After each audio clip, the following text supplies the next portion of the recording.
And welcome back to another installment of the John Wayne Surge Protector Podcast, a 60/40 production. I'm Eric Halsey. As always, I'm Alex Midway, and thank you for joining us. We took a little bit of a breather, but that just means there's more content out there to talk about. So let's jump into what our fearless leaders have in store for us in this installment of Trickle It Down. Well, Reagan told us it would work, so... Yeah. Reagan also cut the taxes for the ultra-rich, too, so that's where that whole circus started. But if you're going to trickle, you want to start from the top, right? Yeah.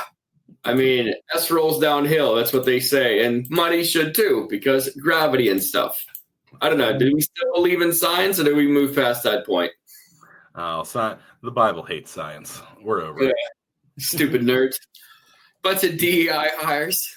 So apparently they were all trucking away in Congress trying to pass some bills there. And anytime you're burning the midnight oil, you're either doing drugs or you're trying to pass some shady stuff.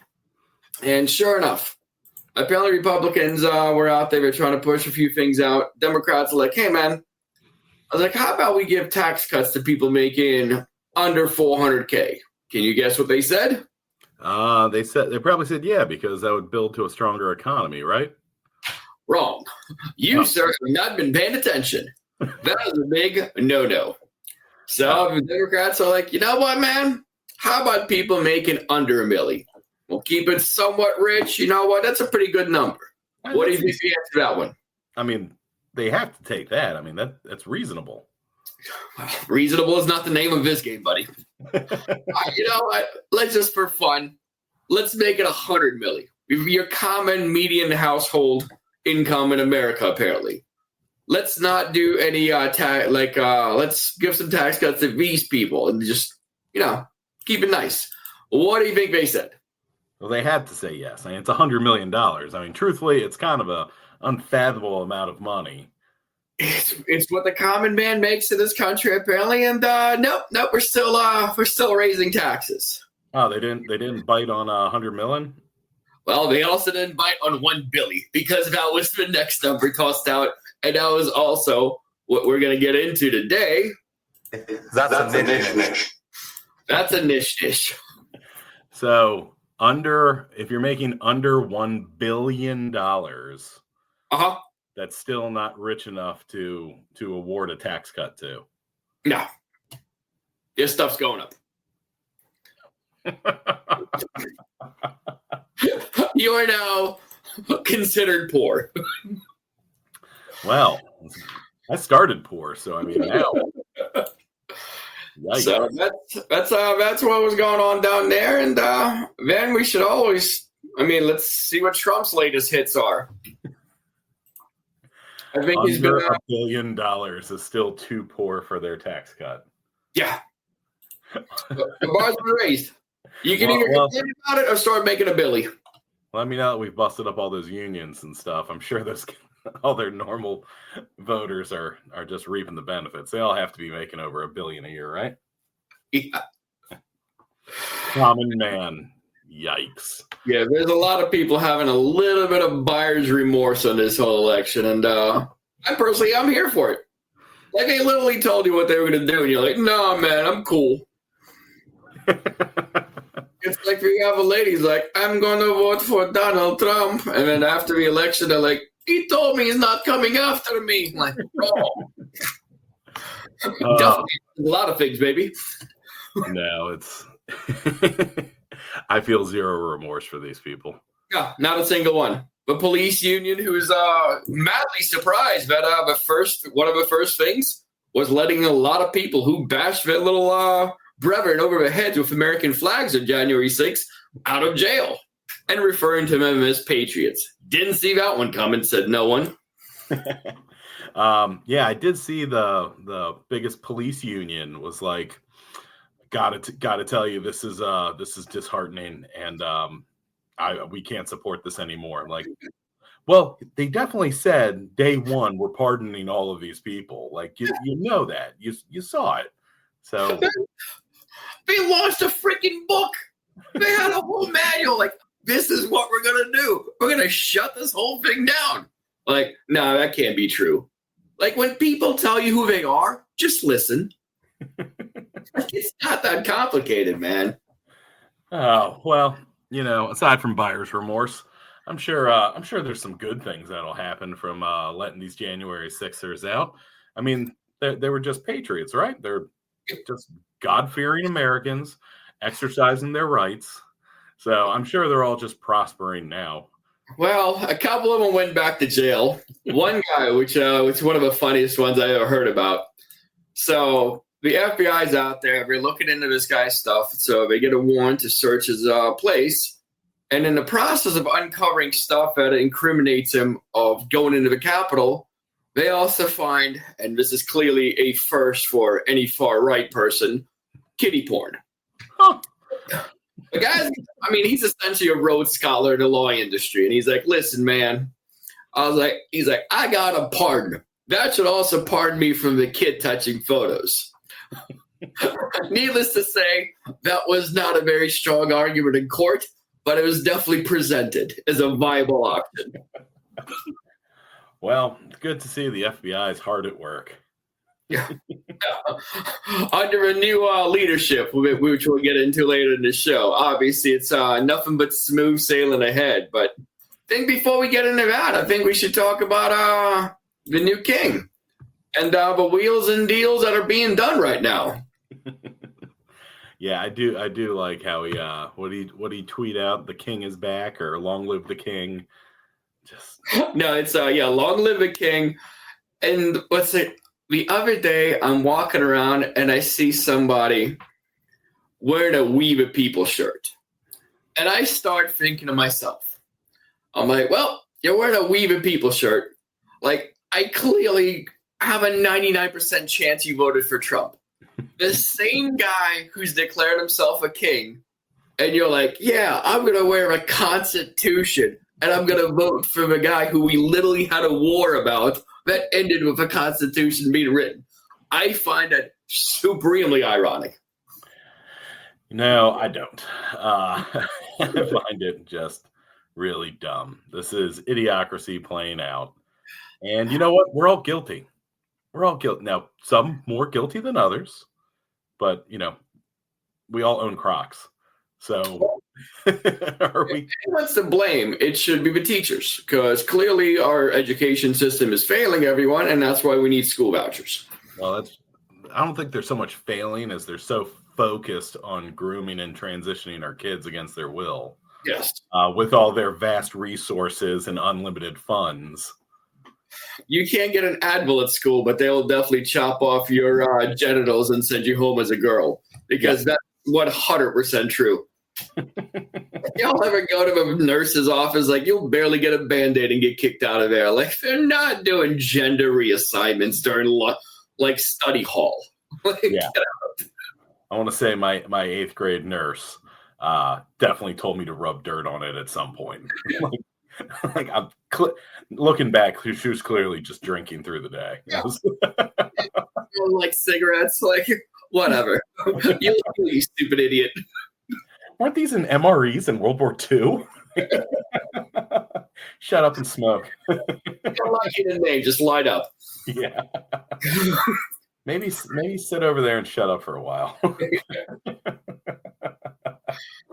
So that's you know what? That's our healthcare system. So there we go.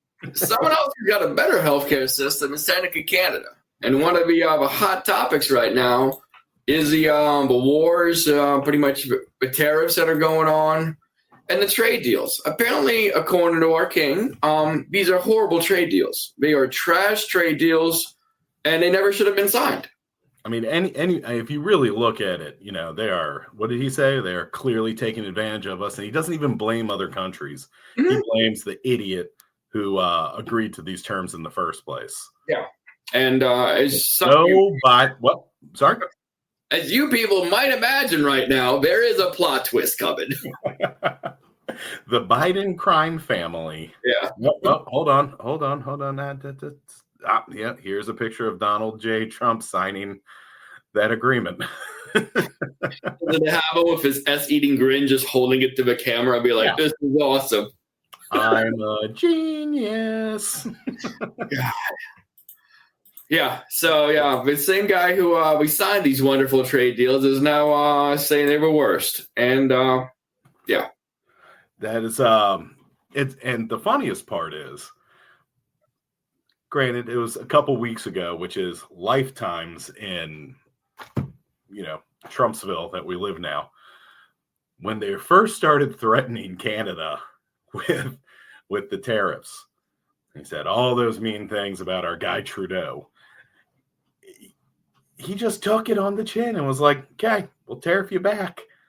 As if there was no research done on what we actually need from Canada. It's a partnership, it's an agreement. And I think that's almost like the philosophical difference is a lot of these agreements are symbiotic. Like, we need this and you need this, and this is how relationships are built, where everything on this side that this new administration seems so predatory. It's got to be like, we have to win. Like, no one's going to deal with us. I mean, the guy leading the charge is a convicted sex offender, so there's also that. Predatory, you say? I believe those were liberal judges that falsely convicted him. Oh, no, hold on. This one says Republican appointed. Never mind. Fake news. No. Communism. Hunter Biden's laptop. I just focus on that, like a private citizen. Hillary's private server. Anybody who brings a private server. God. So speaking of private servers and people who are not part of the government or elected officials, did you see the video I was playing on the main screen over at HUD in DC? Well, I saw that looks like there was a pretty graphic toe-sucking video of of our South African king. and the Donald sucking on them little piggies till one went wee wee wee all the way home. It played for like a solid 5 minutes, apparently. Like, people walked into work. I mean, they should have been fired by now. Clearly, HUD is not needed in America. You can go find your own effing house, go talk to a landlord, and we're getting rid of rent control. But since they were still coming into work, that's the problem. What I found funniest about this was whenever whoever was in charge eventually freaked out when they saw it, and nobody could figure out how to turn it off. So they instructed people to run up and down stairs unplugging TVs. I honestly hope they started piping in Benny Hill music at that point.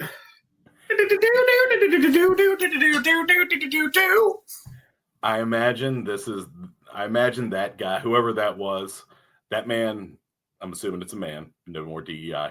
I'm assuming the man in charge there had to have been at least 70 years old, because this is what, like, the thought process of just unplug all of it is essentially what it's like when my old man calls me on a Thursday. He's like, how do I get to Prime?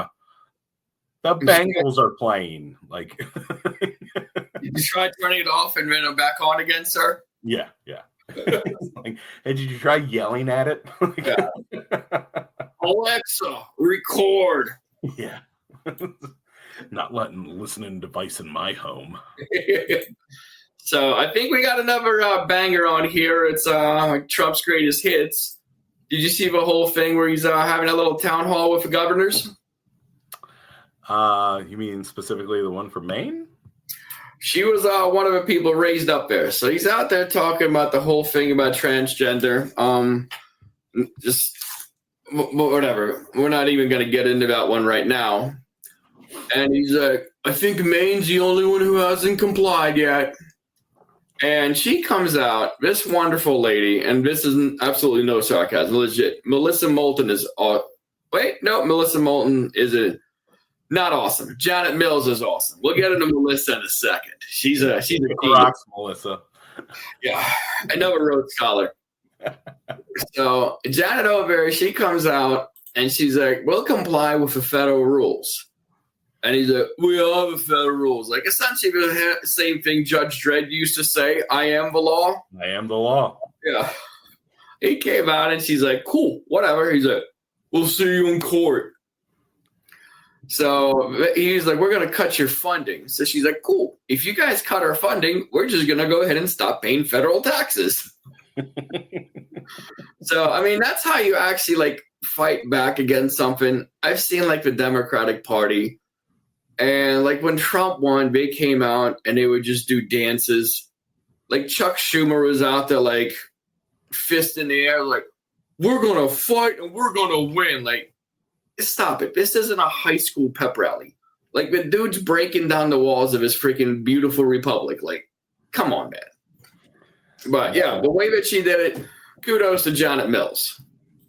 Yeah, unfortunately, sometimes you do, in fact, have to fight fire with fire.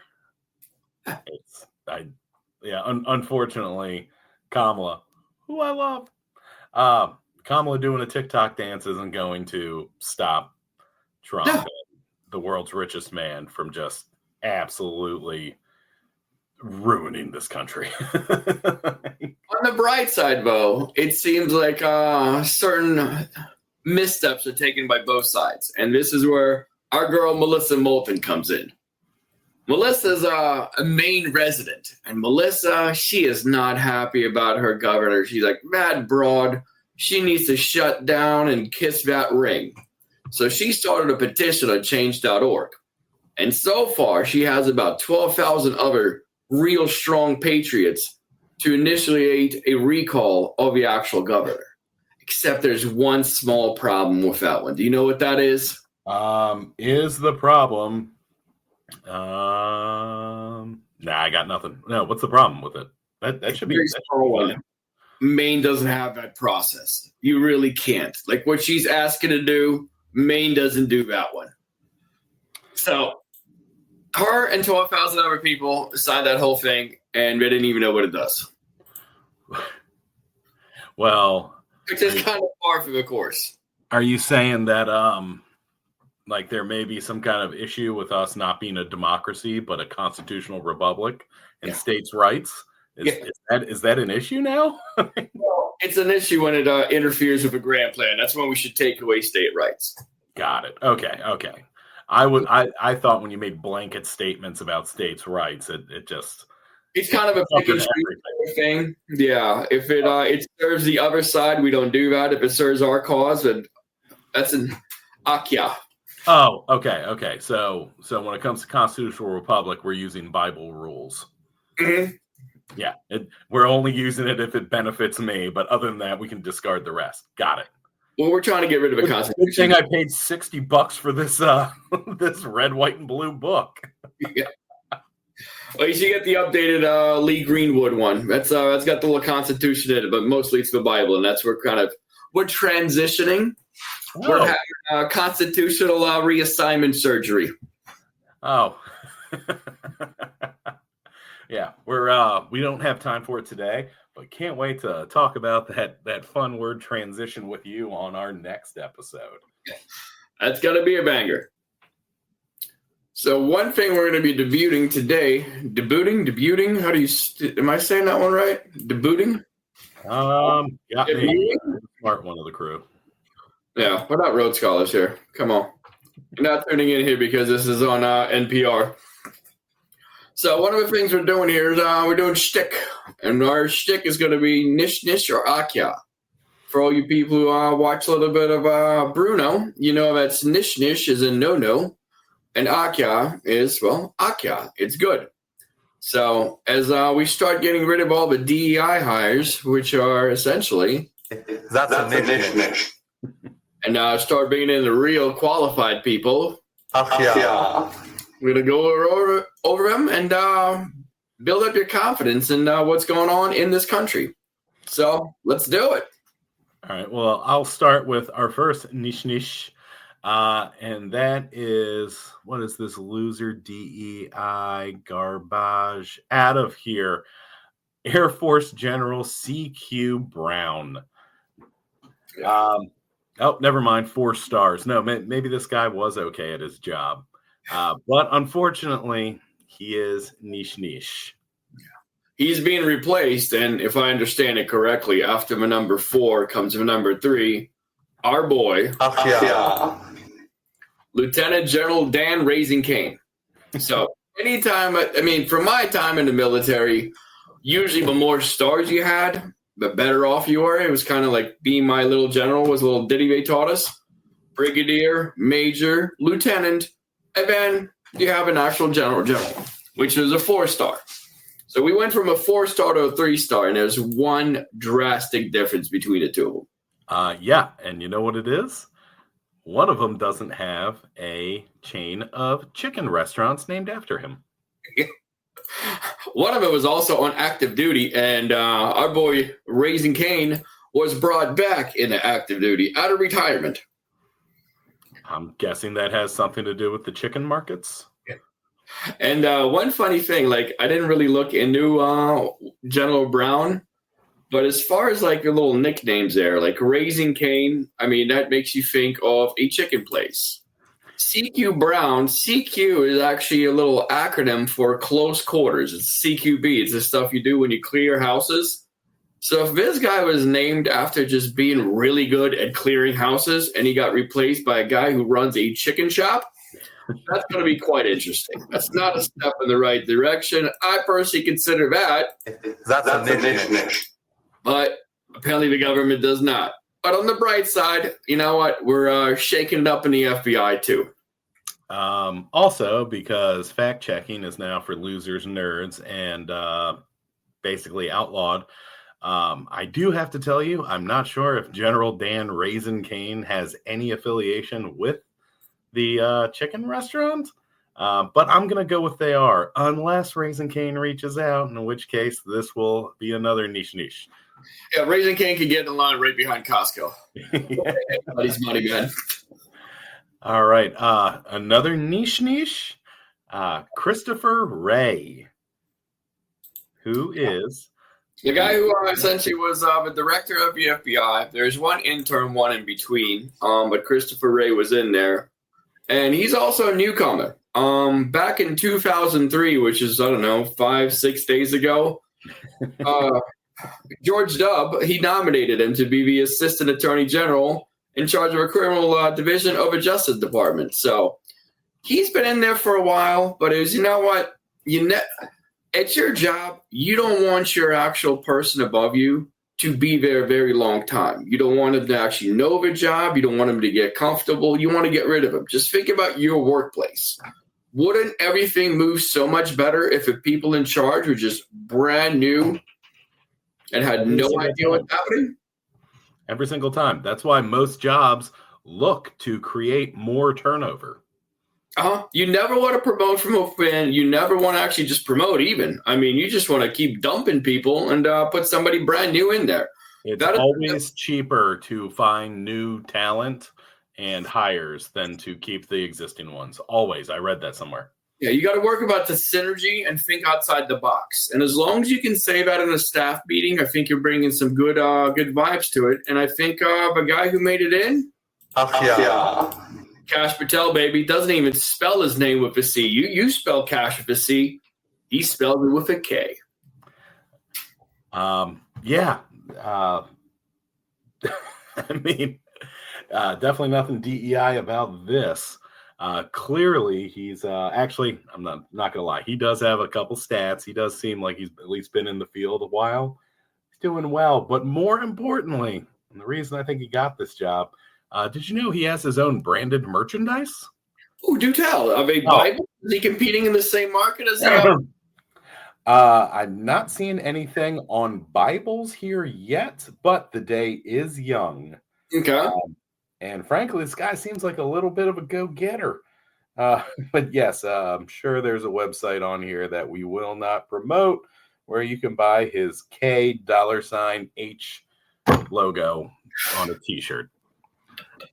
Yeah, he was what's it called? He was pimping out a couple of things that got rid of vaccines out of your bloodstream. In case you were tricked by the lamestream media, but then you started watching OAN and you stopped being woke. Yep, it says here on his bio, promoted several conspiracy theories about the deep state. Not that he's a part of it now. 2020 election fraud, clearly stolen. QAnon, welcome back JFK Jr. COVID-19 is clearly a hoax. And January 6th. So, I honestly probably couldn't have gotten a better pick. Ladies and gentlemen, that's our the FBI. Now, every good FBI director needs a deputy. You're only as good as your second in command. And who is the bum that we got rid of? Well, we got rid of absolutely useless Paul Abate, who did really nothing other than lead FBI field ops in Iraq, Libya, and Afghanistan. Those are very stable regions of the world? Yep. So clearly just a lazy socialist sucking on that government teat while he was had his feet kicked up, I don't know, typing up fun things for the FBI. That guy, absolutely not. Nish, buddy. Give me somebody. Give me. I need an where I go. Yes, finally something with merit. Well, wait no more. Dan Bongino, our guy, has a profile picture with a flag in it. Boom. Well, Patriot. You want to keep him around? Has a podcast. And is that his only thing that pops up under his bio? Yeah, I'm done. Yeah, that is everything here. Yeah, it's a pretty short list. Commentator, radio host, author, former law enforcement officer. Okay. Wow. And current and former law enforcement officer. Then he wrote a book. Okay. And he started a podcast. And then, like every good deputy director of the FBI, immediately went from podcast to the second most powerful position in the FBI. I feel safer already. You're reaching that many people already from the jump. It's only fair that you now start issuing warrants for ones you don't like. I mean, makes sense to me. So we love it. Ladies and gentlemen, I think that's it for this episode, but we should be pumping out another one. Like I said, we missed a week here, and the beauty of this country just piling on. So yeah, unfortunately, that's about as much as my head can take for 28 minutes, but there's so much more. So we're probably coming back tomorrow, maybe Thursday for a part 2. What do you think? You're getting one before the end of the week. All to our listeners, thank you. Yeah, we appreciate it. And if you have any questions, comments, just bored, lonely, reach out, say something. Who knows? There's only like 8 people, so chances are we'll actually respond to you. Yeah, fan mail, hate mail, we love it all. Yeah, we're in. So till then, I'm Eric Halsey. As always, Daddy chill. Later, Gators.